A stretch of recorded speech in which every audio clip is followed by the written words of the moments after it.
La lección de esta semana es la lección 16, es el establecimiento del reino de Cristo. Entonces, aquí habla de una historia que una vez un padre sorprendió al ver por la puerta entreabierta de la habitación de su hijo y la expresión preocupada del niño leía una historia de su héroe preferido. Mientras se mordía las uñas viendo esta historia, se angustiaba delante de las coloridas páginas. Después de unos minutos, el padre volvió a la habitación del niño y ahora encontró el rostro sereno, despreocupado, que posaba una sonrisa del niño. El padre curioso preguntó: Hijo, hace algunos minutos vi que estabas angustiado con la historia que leías, pero ahora estás sonriendo. ¿De qué se trataba la historia? El niño respondió: Lo que pasó es que cuando me viste preocupado estaba leyendo la parte de mi héroe que había sido tomado prisionero y lo estaban torturando. Entonces tuve una idea y en lugar de seguir leyendo donde estaba, fui al final de la historia para saber cómo terminaba. Entonces, por eso estoy feliz, porque ahora sé que mi héroe al final derrotará a su enemigo y será el vencedor. Nosotros también podemos apreciar eso cuando vemos la historia de Jesús en la cruz, porque parece que está vencido en la cruz y que el enemigo triunfó sobre él. Pero cuando él resucitó y cuando él venga, veremos el verdadero resultado de que en la cruz fue un vencedor. Entonces, aquí vamos a estudiar justamente eso, el reino de el establecimiento de ese reino. Entonces, ¿qué presentaba la piedra lanzada sin auxilio de manos que destruyó la estatua? No sé si recuerdan ustedes a qué estatua se refiere. Vamos a ir a Daniel 2.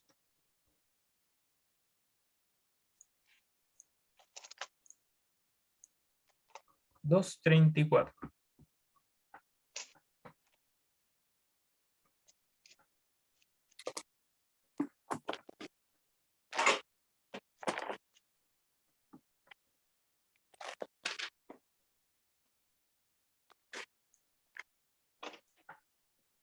Ya.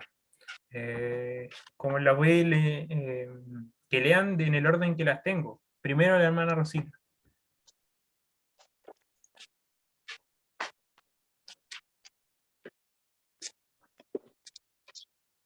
¿Quiere leer? Sí, ¿Ya? estaba mirando hasta que una piedra se desprendió sin que la cortara mano alguna, e hirió a la imagen en sus pies del hierro y de barro cocido y los desmenuzó. Hablando de la estatua aquí. Exactamente, está hablando de la estatua. No sé, yo tengo aquí un cuadro. No sé si recuerdan, aquí estaba. Se me pegó esto. Ahora, aquí está la estatua. Y está la estatua completa, que tenía cabeza de oro, pecho de plata, muslos de bronce, piernas de hierro y pies en parte hierro y en parte barro cocido.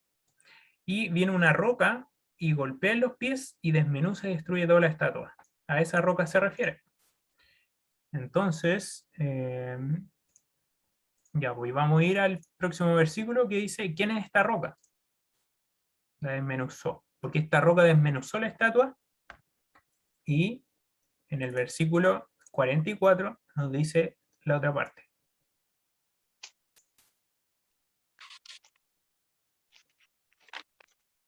Ahora le toca a Ángela. ¿El mismo Daniel? Daniel 2:44. Ya. Y en los días de estos reyes, el Dios del cielo les levantará un reino que no será jamás destruido, ni será el reino dejado a otro pueblo. Desmenuzará y consumirá a todos estos reinos por por él permanecerá para siempre. Entonces Pero aquí habla de la roca, de cómo esta roca iba a destruir y desmenuzar todos los reinos de la tierra. Eso simbolizaba. Y consumirá de todos estos reinos, pero él permanecerá para siempre. ¿Ustedes saben a qué se refiere esta roca?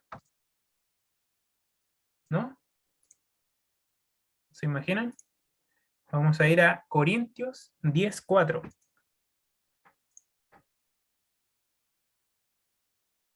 Primera de Corintios 10:4. Sé que es Jehová. Ujú.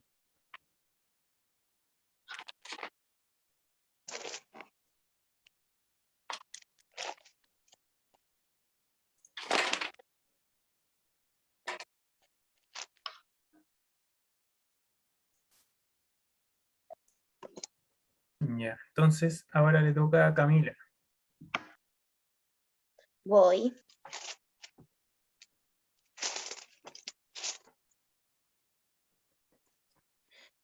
Y todos bebieron de la misma bebida espiritual, porque bebían de la roca espiritual que los seguía, y la roca era Cristo. Así es, la roca es Cristo. Entonces, la segunda venida de Cristo se simboliza como esta roca que golpea los pies. También lo podemos saber porque yo tengo aquí unos versículos adicionales, que es, vamos a Lucas 20, 9 y 18. Lucas 20, 9.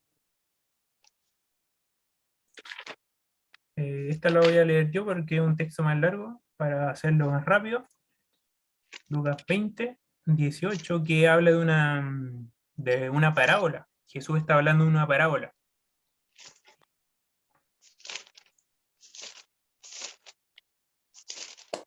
Y esta parábola.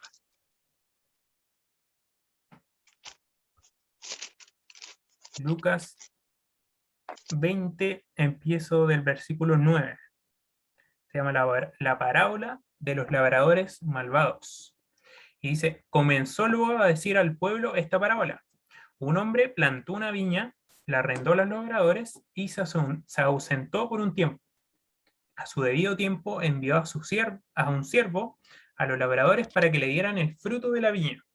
Pero los labradores lo golpearon y lo enviaron con las manos vacías. Volvió a enviar a otro siervo, pero ellos a este también golpearon, insultaron y enviaron con las manos vacías. Volvió a enviar un tercer siervo, pero ellos también a este echaron fuera, herido. Entonces el señor de la viña dijo, ¿qué haré? Enviaré a mi hijo amado. Quizás cuando lo vean, a él le tendrán respeto. Pero los labradores, al verlo, discutían entre sí diciendo, este es el heredero. Venid, matémoslo para que la heredad sea nuestra. Lo echaron fuera de la viña y lo mataron. Porque, ¿qué pues les hará el señor de la viña? Aquí, por ejemplo, la parábola, primero, el señor de la viña, se puede decir que es Dios Padre, que su viña es el pueblo de Israel. Él cuidó su viña, la abonó, la plantó, la cuidó y dejó unos labradores para que la cuidaran al pueblo de Israel. Entonces la viña se podría decir que podría ser el Evangelio. Entonces el pueblo de Israel estaba encargado de esta viña. Pero el Señor envió a sus siervos, los profetas, a eso se refiere con su siervo, a buscar el fruto de que ellos deberían dar fruto según lo que conocen, según este evangelio que conocen. Debían compartirlo a las otras naciones. Pero ellos lo herían. Siempre, nosotros vemos en el Antiguo Testamento que siempre rechazaban a los profetas los israelitas. Y hasta que, después de enviar muchos siervos que no los mataban o los perseguían, envió a su hijo, a Cristo. Pero a este le dijeron que lo mataron. Y, y Jesús pregunta, ¿y qué les hará el Señor de la viña, el Padre? ¿Qué les hará a los, a los que estaban encargados de la viña? Y ellos dijeron, irá y destruirá a estos labradores y dará su viña a otros. Cuando ellos oyeron esto, dijeron, Dios nos libre. Pero él mirándolos, Jesús, dijo, ¿qué pues es lo que está escrito? Esto que está escrito que voy a leer aquí está en el Salmo 118, 22 y 23. Y para que sepan dónde está. Porque Jesús citaba las escrituras del Antiguo Testamento también.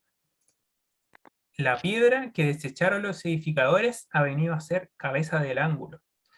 Y todo el que caiga sobre esta piedra será quebrantado, pero sobre quien ella caiga lo desmenuzará.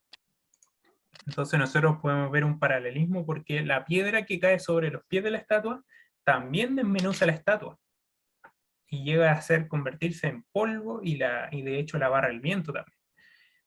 Y el que caiga sobre esa roca será quebrantado. Nosotros cuando llegamos al Evangelio, cuando Jesús nos convierte, somos quebrantados en nuestro orgullo, en nuestra vida pasada, pero es mejor ser quebrantado que la roca que te desmenuce, que es lo que le va a pasar a todas las personas que rechacen a Cristo.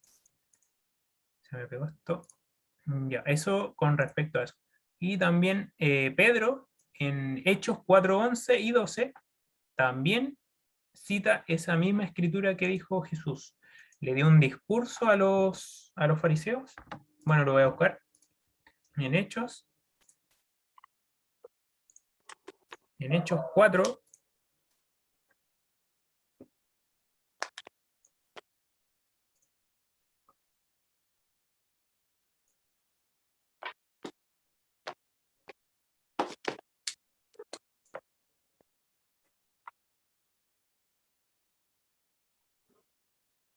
Entonces Pedro estaba aquí predicándole al concilio del Sanedrín, a los que crucificaron a Jesús, a todos los que lo juzgaron.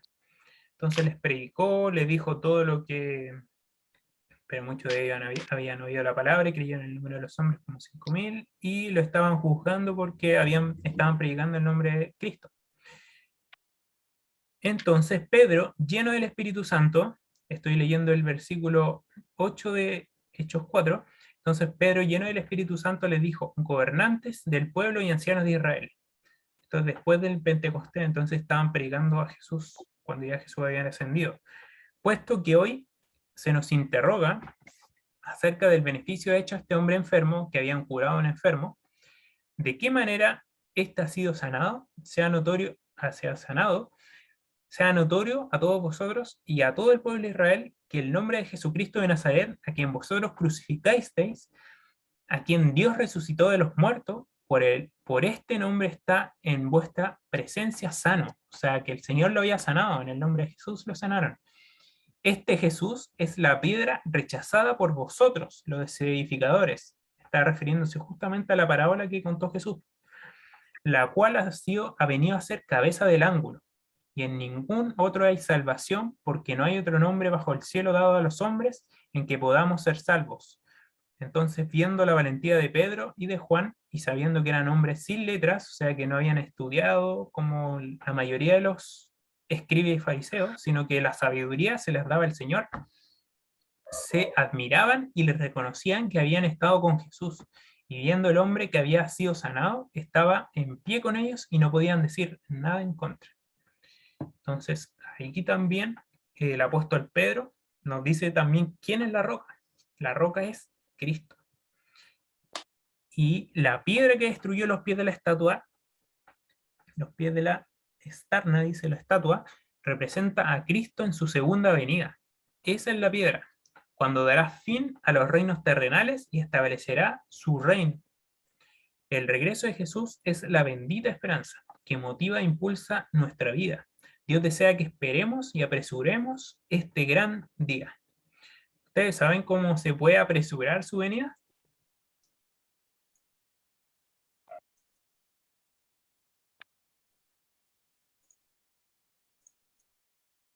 ¿No?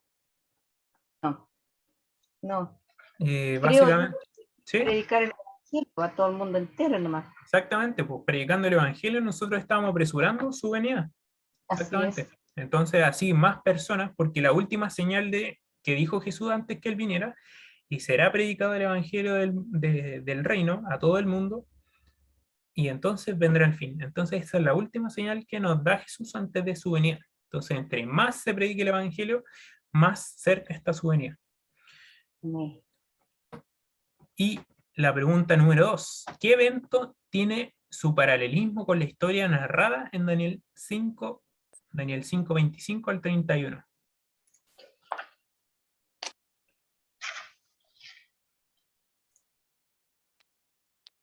Daniel 5,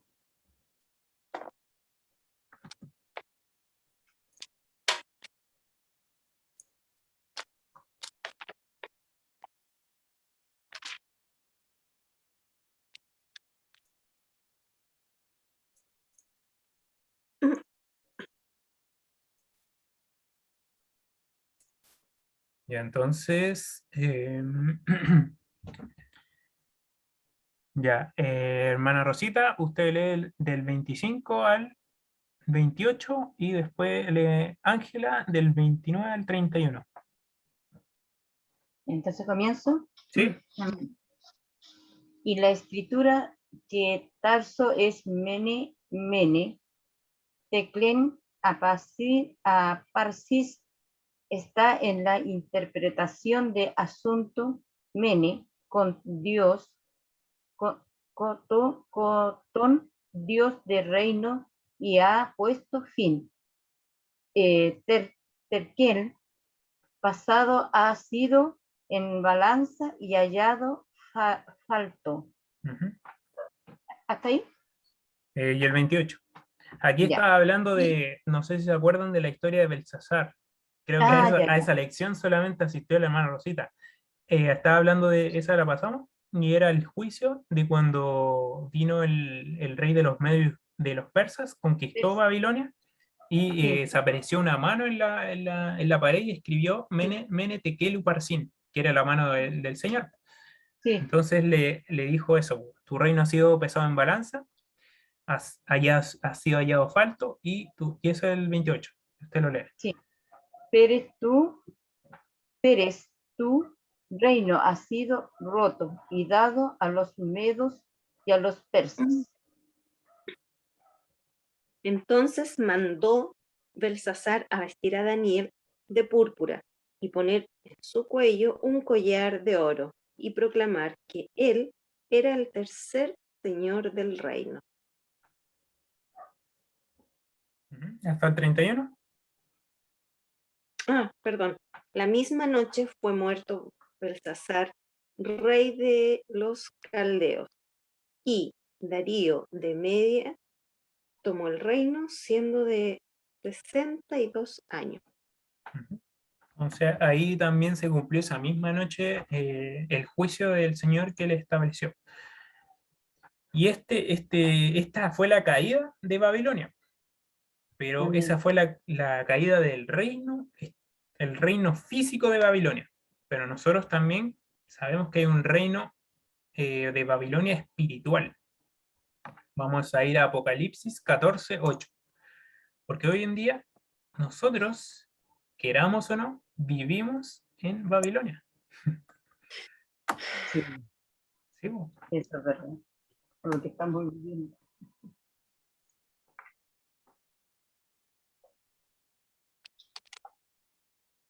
Apocalipsis, Apocalipsis 14:8.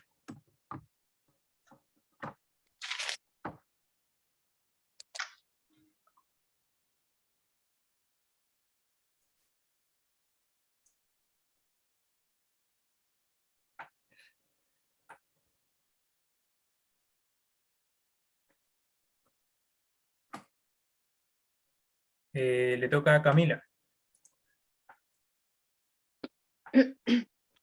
Otro ángel le siguió, diciendo, ha caído Babilonia, la gran ciudad, porque ha hecho beber a todas las naciones del vino del furor de su fornicación. Ujú. Aquí habla de Babilonia y que Babilonia cayó, pero aquí está hablando de la Babilonia espiritual, no la Babilonia del tiempo de Daniel. Y esta que había hecho beber a todas las naciones del vino del furor de su fornicación, el vino, ese vino significa falsas doctrinas, o sea, engaños. Por ejemplo, hoy el mundo cree muchas cosas que no están de acuerdo a la palabra del Señor. Y ese es el vino de Babilonia, en el cual todo el mundo ha sido engañado. Por eso dice que bebieron todas las naciones del vino del furor de su fornicación. Y, eh, y que también los reyes, en otro versículo también de Apocalipsis, sale que los reyes de la tierra están embriagados con ese vino de falsa doctrina. Por ejemplo, en el caso de los muertos, en el caso del bautismo, eso también es una falsa doctrina, que no es bíblico. En el caso del día de reposo, todo eso es vino de Babilonia. Y también vamos a ir a Apocalipsis 18,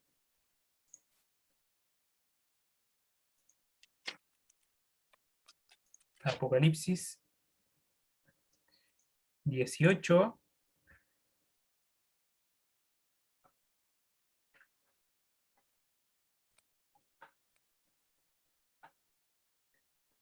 Y aquí voy a leer. Y aquí está hablando también de la caída de Babilonia. Y nos hace un llamado el Señor. Después de esto, vi a otro ángel que descendía del cielo con gran poder, y la tierra fue alumbrada con su gloria. Clamó con potente voz diciendo: ha caído la gran Babilonia. Se ha convertido de habitación de demonios en guarida de todo espíritu inmundo, y en albergue de toda ave inmunda y aborrecible, porque todas las naciones han bebido del vino del furor de su fornicación. Lo mismo que nosotros leímos. Los reyes de la tierra han fornicado con ella, y los mercaderes de la tierra se han enriquecido con el poder de sus lujos sensuales. Y oí otra voz del cielo que decía, y aquí está el llamado del Señor para nosotros: salid de ella, pueblo mío, para que no seáis partícipes de sus pecados, recibáis parte de sus plagas. Porque nosotros, ya que hemos conocido lo que está escrito en la palabra del Señor, somos llamados a salir de ese sistema de falsas doctrinas, falsos engaños que por todo el mundo están. Entonces, ese es el llamado que nos hace el Señor. Por eso también es importante que ustedes tomen la decisión por el Señor, para que estén protegidos también de esos engaños, según la palabra del Señor, porque la palabra del Señor es la que nos muestra que es verdad o no. Entonces dice, al igual que fue destruido el imperio babilónico en el 539 a.C. en manos del rey Ciro, la Babilonia espiritual también caerá y recibirá el juicio de Dios en los últimos días, que nosotros también leímos. Esta Babilonia espiritual mencionada en Apocalipsis 14:8 representa todos los falsos sistemas religiosos y de doctrinas falsas que enseñan y practican doctrinas contrarias a la palabra de Dios. Es así.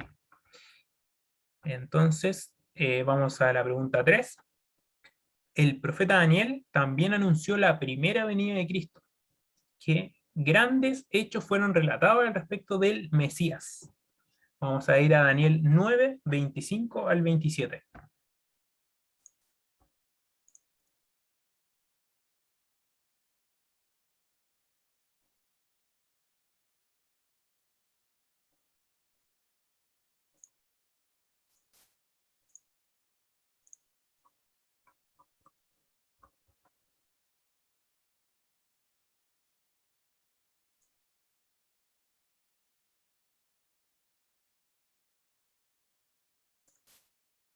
Entonces,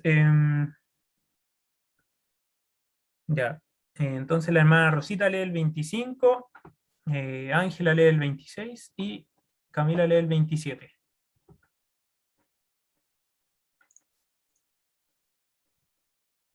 ¿Sabes? Pues entiendes que desde la salida de la orden para restaurar y edificar a Jerusalén hasta el Mesías príncipe habrá 7 semanas y 72 semanas.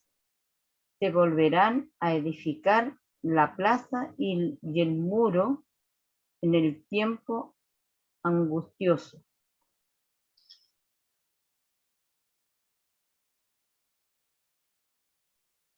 ¿Hasta ahí? ¿Sí? Ya.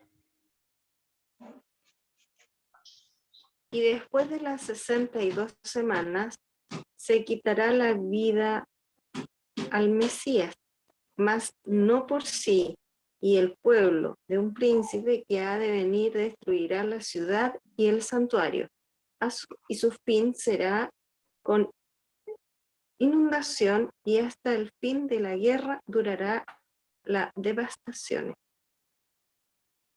Y por Sigo otra hasta- semana, ¿Sí?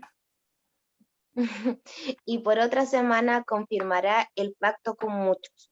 A la mitad de la semana hará cesar el sacrificio y la ofrenda. Después Con la muchedumbre de las abominaciones vendrá el desolador, hasta que venga la consumación y lo que está determinado se derrame sobre el desolador. Entonces aquí nosotros estamos haciendo como un repaso de todo lo que nosotros algo hemos estudiado de la lección de Daniel. Entonces aquí habla de lo que nosotros estamos estudiando con respecto a la profecía del Mesías.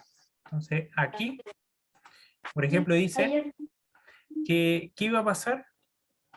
Sabe pues desde la salida de la orden, ese era el comienzo de la profecía de las 70 semanas que eran determinadas para el pueblo judío. Aquí yo tengo el cuadrito. Por favor. Entonces aquí, por ejemplo, la orden fue dada en el 457 a.C. Entonces ahí era el comienzo de las 70 semanas. Dice que desde la salida de la orden para restaurar y edificar Jerusalén hasta el Mesías príncipe habrá 7 semanas y 72 semanas. Entonces tenemos 69 semanas. ¿Cuánto es 69? 69 semanas por 69 semanas por 7.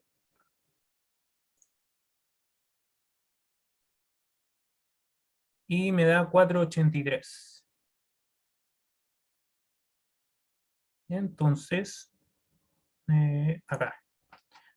Entonces, desde el 457 hasta el 27, justamente vemos, bueno, aquí está bien, bien puesto, 7 semanas, 79 años, la primera parte, que se iba a edificar Jerusalén, y ya se iba a terminar el 408, y empezaban las otras 62 semanas, los 434 años. Y eso sumado a los 79 más los 434 da los 483. Aquí abajo sale.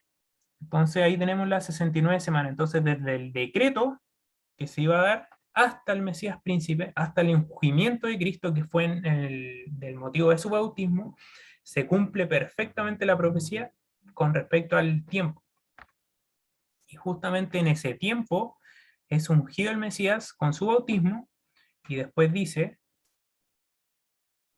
que 72 semanas se volverían a edificar la plaza del muro en tiempos angustiosos, que eso era porque los pueblos samaritanos estaban oponiéndose a la reconstrucción.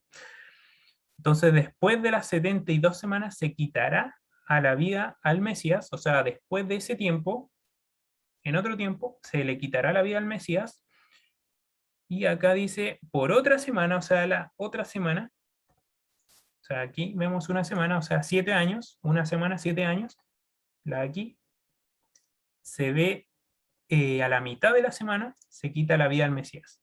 ¿Por qué? Porque dice, a la mitad de la semana hará cesar el sacrificio y la ofrenda, que es el fin de las ofrendas ceremoniales de la muerte de los corderitos.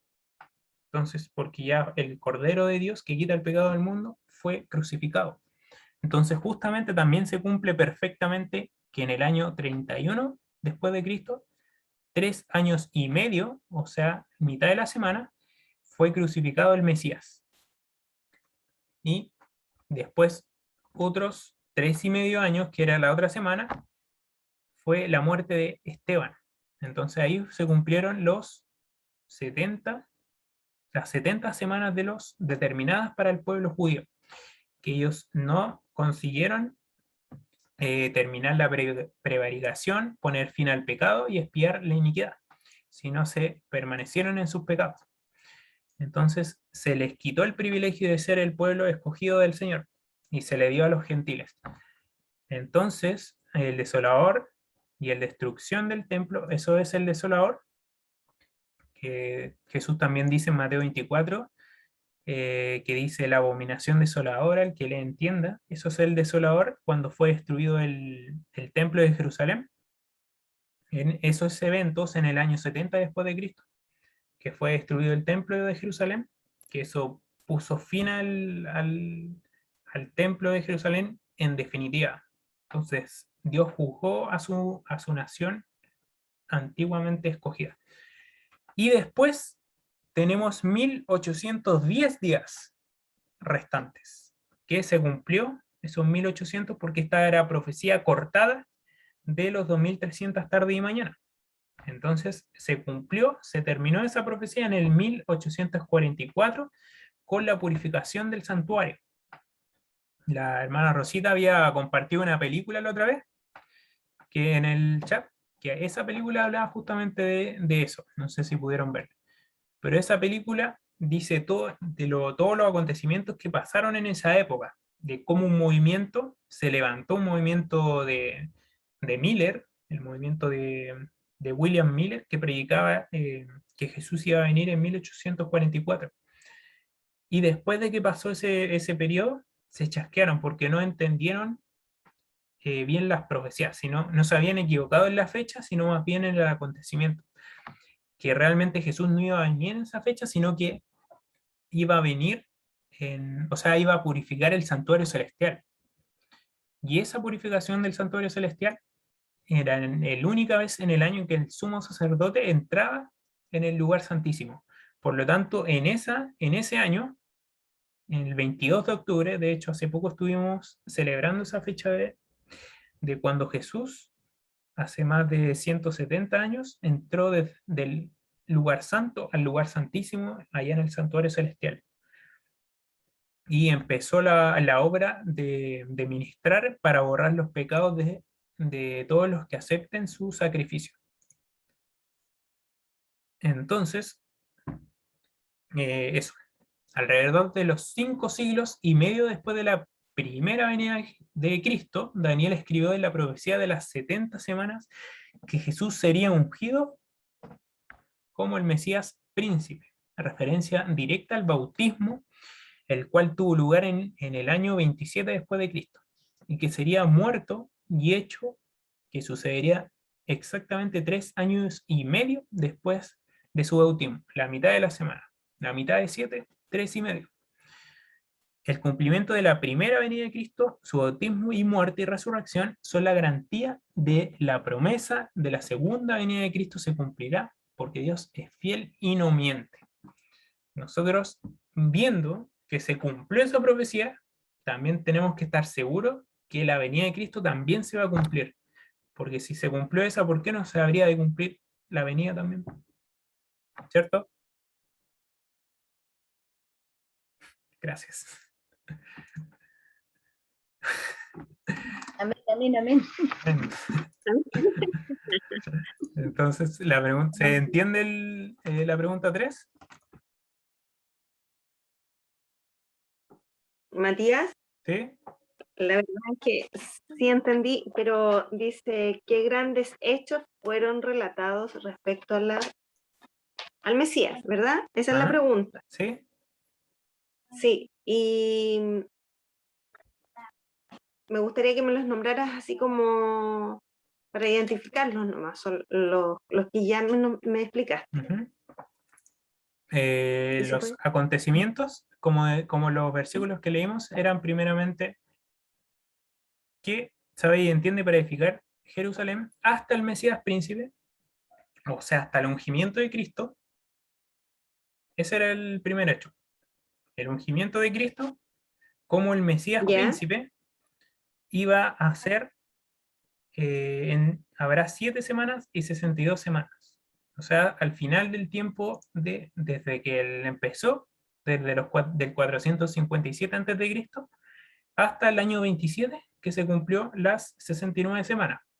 Ese era el primer acontecimiento, el ungimiento del Mesías, que fue en el motivo de su bautismo. Ese es el primer acontecimiento. Y el segundo acontecimiento era su muerte. Su muerte, porque dice, por otra semana, o sea, una semana adicional, porque eran 69 semanas primero, y después viene otra semana que cumple las 70 semanas, se quitaría, bueno, anteriormente decía, se quitaría la vida al Mesías y nada le quedará. Pero también aquí dice, por otra semana se confirmará el pacto con muchos y a la mitad de la semana hará cesar el sacrificio y la ofrenda.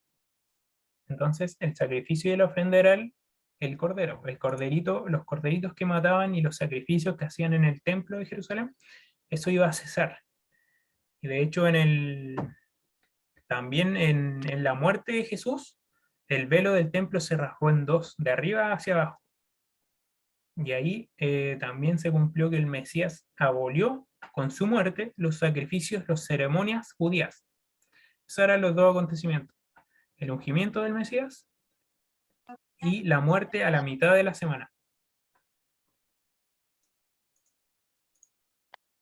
Gracias, Matías. Ujú. No hay problema. Ya, pues, entonces, la 4. ¿Qué seguridad fue dada a Daniel a través del ángel? En Daniel 12,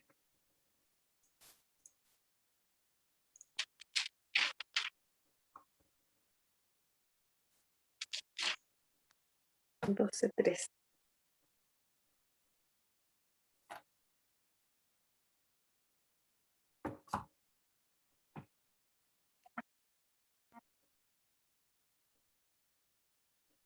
¿quién le toca?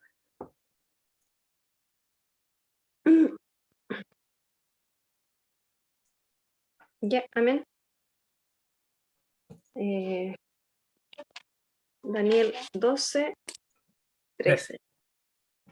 Y tú irás hasta el fin, y reposarás y te levantarás para recibir tu heredad al fin de los días. Gracias. Entonces, aquí nos dice qué seguridad fue a Daniel a través del ángel. No sabemos claramente cuál fue. Que fue que él se levantaría en el final de los días, porque aquí le dice, en cuanto tú irás hasta el fin, o sea que él iba y reposarás, él iba a morir. Cuando le dijo el ángel esto, él iba a morir pronto. Y te levantarás para recibir tu heredad al final de los días. Entonces Daniel se iba a levantar en la resurrección para recibir su heredad en el reino eterno del Señor. Daniel recibió el sello de la aprobación divina de que su vida estaba protegida en Dios. Él había pasado por pruebas y sufrimientos, pero su confianza en Cristo nunca vaciló. Llegando al final de su vida, ya cerca de los 90 años de edad, recibe las palabras de consuelo: pero tú continúa hasta el fin y descansarás. Esta es una clara referencia a su muerte, la cual no estaba muy distante. Daniel iba a morir pronto como le reveló el ángel. Pero el ángel va más allá. También le garantiza la vida eterna al decirle que te levantarás para recibir tu heredad al fin de los días. Para los hijos de Dios, o sea, nosotros, la muerte es solo un breve sueño, porque quien muere con su confianza y esperanza en Dios, al final de los días resucitará y recibirá la herencia eterna. Entonces, nosotros también tenemos la seguridad, la esperanza de que nosotros vamos a resucitar también en Jesús. Amén. Entonces, la pregunta número 5. Según Daniel 12:1, la última parte, ¿quién compondrán el grupo de los salvados, de los salvos?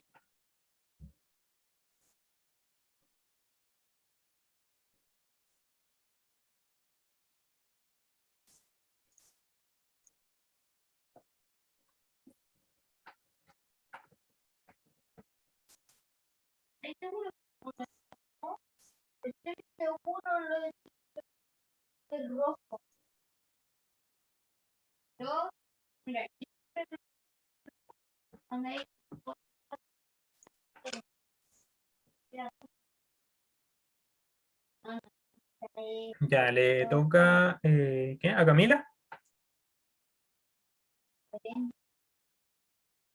Ya, hermana Rosita. Daniel 1. Daniel 12:1. Está muteada, tía.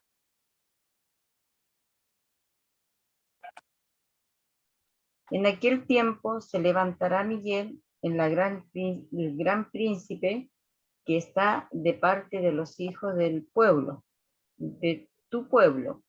Será tiempo de angustia, cual nunca fue, desde aquel hubo gente hasta entonces.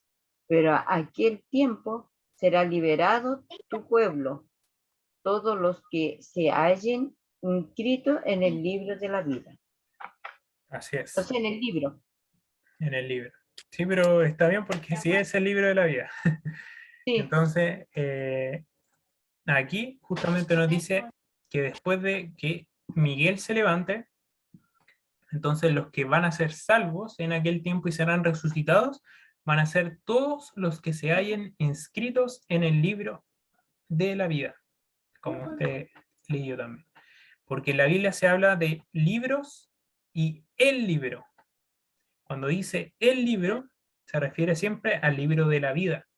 Pero cuando dice los libros, se refiere a otro libro, a un libro, por ejemplo, nosotros tenemos un ángel anotador siempre a nuestra derecha, que anota todas nuestras acciones, tanto buenas como malas.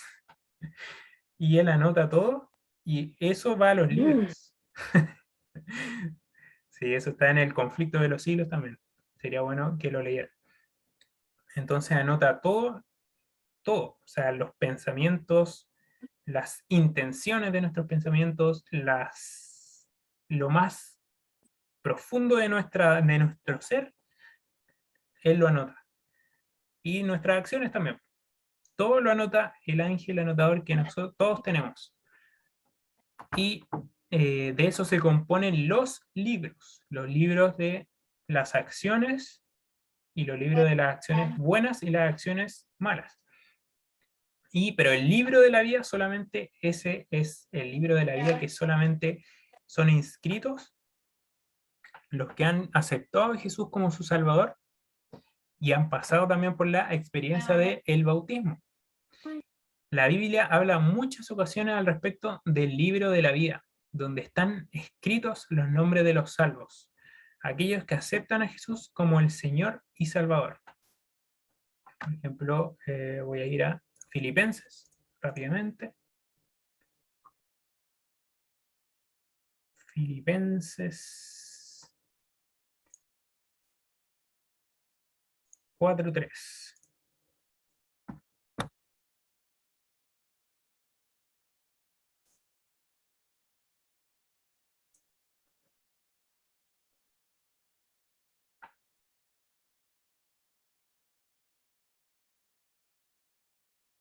Y dice, asimismo te ruego, también a ti, compañero fiel, que ayudes a estas que combatieron juntamente contigo en el Evangelio, con Clemente también y los demás colaboradores míos, cuyos nombres están escritos en el libro de la vida.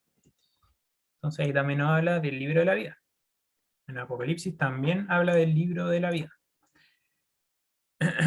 Dice todos que los que estén inscritos en el libro de la vida también.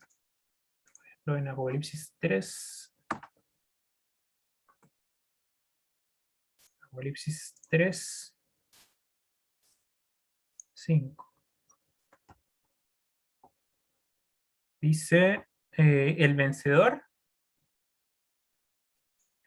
será vestido de vestiduras blancas, y no borraré su nombre del libro de la vida, y confesaré su nombre delante de mi Padre y delante de sus ángeles. Entonces, ahí también habla del libro de la vida.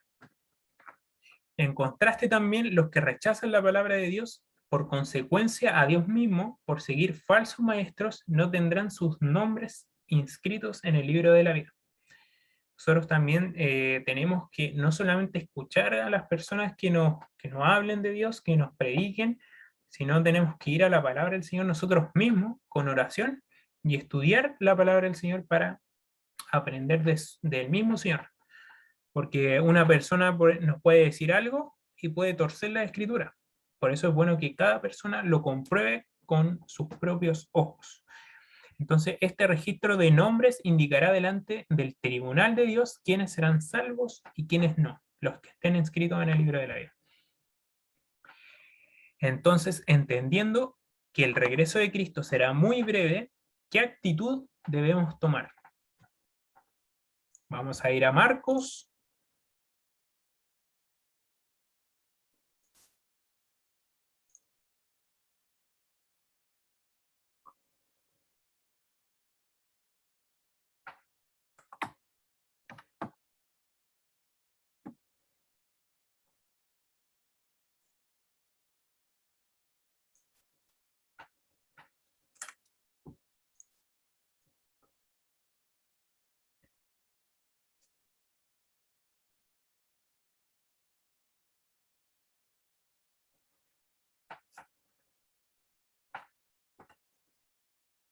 Entonces, ¿a quién le toca? Marcos 16, 16.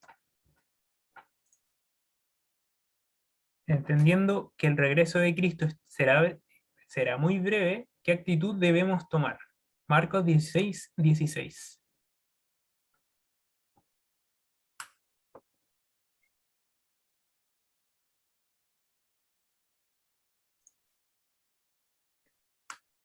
Camila. El que creyere y fuere bautizado será salvo, mas el que no creyere será condenado. Así es. Entonces aquí también lo deja muy claro. Primeramente, creer lo que nosotros entendemos, que lo que el Señor nos está mostrando, y esta creencia no se refiere a un conocimiento intelectual acerca de las verdades bíblicas, sino más allá, que implica un conocimiento práctico y relacional con Dios mismo. O sea que nosotros lo que leemos en las Escrituras también tenemos que aplicarlo a nuestra vida. ¿Por qué? Porque voy a ir a Santiago 2:19, que aquí nos dice por qué. Santiago 2, 17 al 19.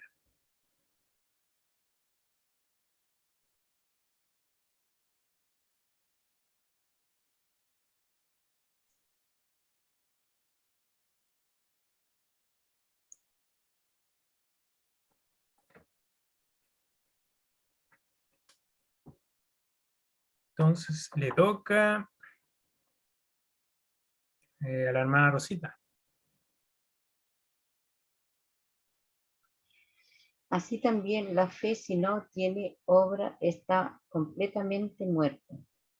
Pero algunos dirán, tú tienes fe y yo tengo obras. Muéstrame tu fe sin tus obras y yo te mostraré mi fe por mis obras.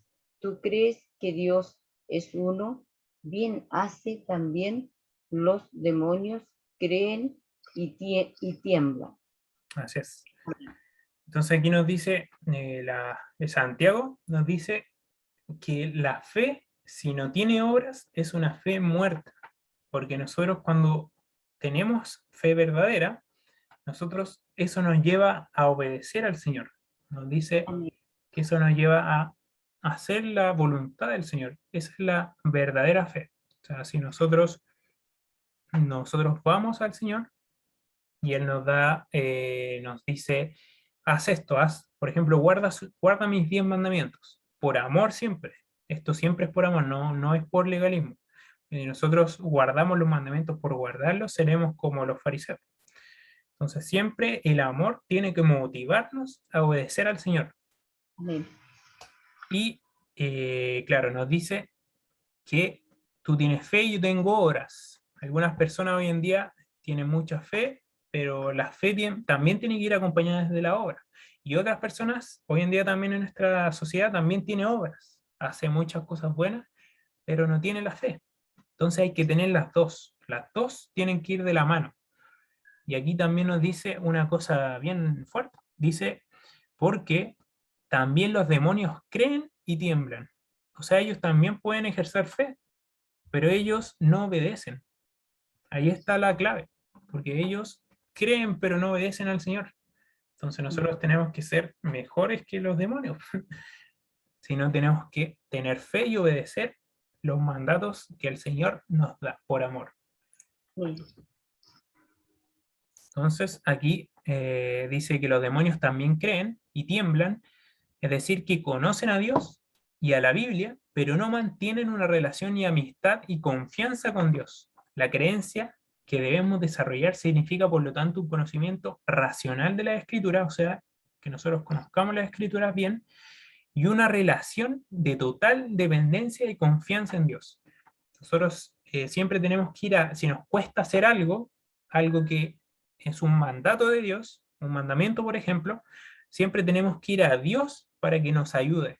Porque si nosotros no vamos a Dios, probablemente no vamos a poder hacerlo, guardar. O lo vamos a hacer simplemente por hacerlo. Y no lo vamos a hacer por amor. Por eso es Ujú. importante ir al Señor para que Él nos ayude a hacer lo que a Él le agrada.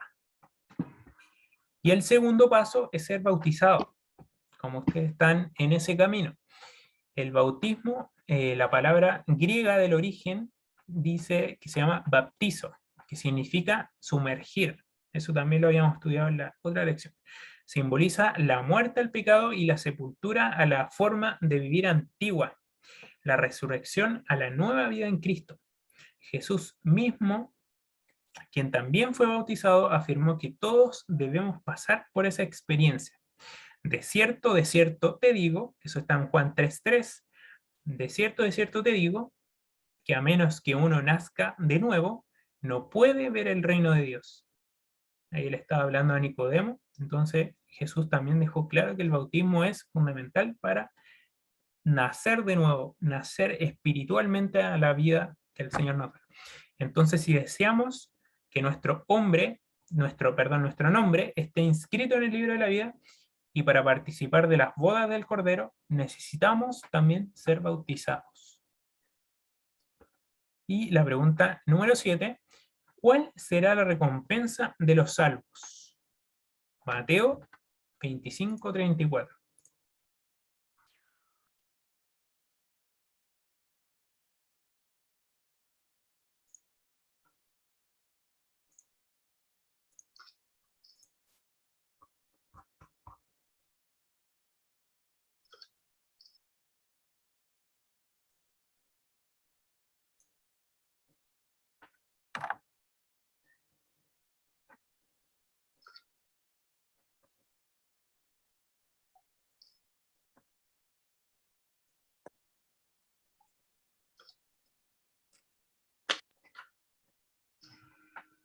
Ya le toca a Ángela.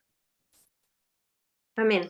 Entonces el rey dirá a los de su derecha: venid, benditos de mi Padre, heredad el reino preparado para vosotros desde la fundación del mundo. Así es. La Biblia aquí habla que Dios recompensará a cada uno según sus obras, que está en Apocalipsis 22:12, que dice que recompensará tanto a buenos como a malos, según sus obras. ¿Y por qué los buenos, si también cometieron pecados, no reciben también la paga del pecado? Porque ellos fueron limpiados en la sangre de Cristo. Por eso nosotros somos cubiertos con el manto de justicia de Cristo, como si nosotros fuéramos Cristo mismo. Entonces, por eso nosotros nos pagamos por nuestros pecados. Y así, sí pagan por sus pecados las personas que no aceptan a Jesús. Aquellos que obedecieron a Dios y creen en Él recibirán el cielo y la vida eterna como herencia del Señor y reinarán con Dios por toda la eternidad. Y no habrá más muerte. Vamos a ir a Apocalipsis 21:4. Apocalipsis 21:4.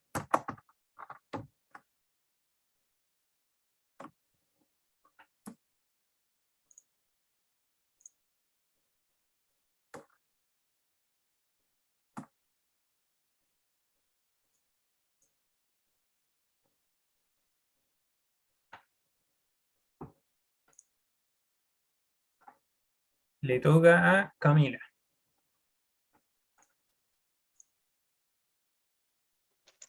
Enjuagará Dios todas las lágrimas de los ojos de ellos, y ya no habrá muertes, ni habrá más llanto, ni clamor, ni dolor, porque las primeras cosas pasaron.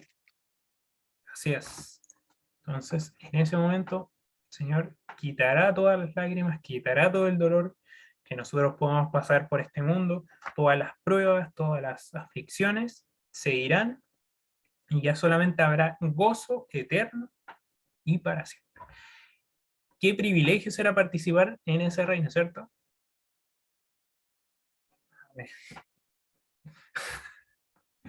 Entonces, después de conocer esta promesa del Señor y la segunda venida de Cristo, aquí nos dice que ustedes desean tomar estas decisiones, desean esperar y amar y apresurar la venida de Cristo hablando de Jesús a otras personas.